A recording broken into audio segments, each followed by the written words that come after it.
Hello everyone, my name is Amit Mutreja and today I will be telling you about 4 ways to get into Canada. The first and foremost way to get into Canada is through visitor visa, which is one of the cheapest options, and for that you need only 2 documents majorly. One is the document to showcase your home ties, be it a property, a job, maybe some business documents, and second is the bank statement or any document which can showcase the sufficient funds which you have. Normally, you need a total funds of 5 to 6,000 Canadian dollar if you want to visit, and if you want to take your family also along with you, for a family of 4 to 5, it will be requiring at least 15,000 Canadian dollar. Now the problem is that while being on visitor visa, you cannot work in Canada. But there is a government law which says that you can also work in Canada while being on visitor visa, but by getting a LMIA based job offer. Now what is LMIA? LMIA is Labor Market Impact Assessment, which is a paperwork being done by your employer to showcase the government that it has no negative impact on the people who are already there in Canada to get a job.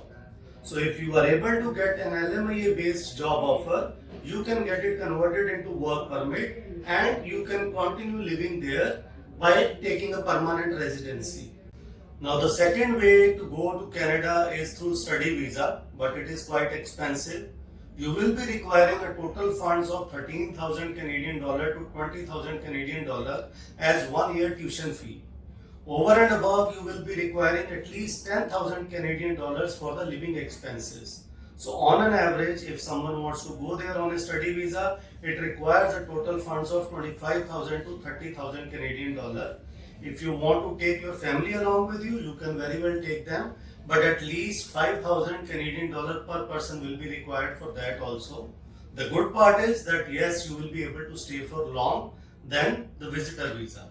And after completing your education, you have a route to get a permanent residency through CEC, which is Canadian Experience Class, and then your wife can be on open work permit, wife or husband, spouse can be on open work permit and they can work also. So this is the second way. Now we will come to the third way.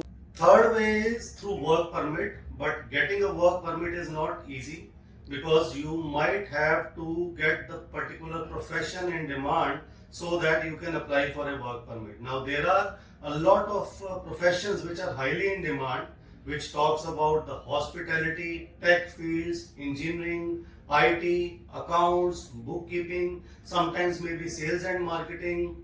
So these are the professions, and in case if you are able to get a work permit, you can go there, you can start working there on work permit, and later on you can get it transitioned into a permanent residency. Now the fourth way is directly by taking a permanent residency, and that can happen with the help of one program called as Federal Skilled Worker Program, which is also known as Express Entry. That is one of the good ways to get into Canada, but the only issue is that yes, it is a time-taking process. You have to have those points to get eligible for that program. It depends upon your education, your work experience, your age, because if the points are not there as per the eligibility criteria, you will not be able to fall under that program. But in case if you get eligible into it, you can apply under Express Entry program also. And now if we have to talk about other alternatives, you can very well contact me for a free consultation. Call me at the below given number and we will help you out to get into Canada by either these 4 ways or any of the other ways around. Thank you so much. Have a good day.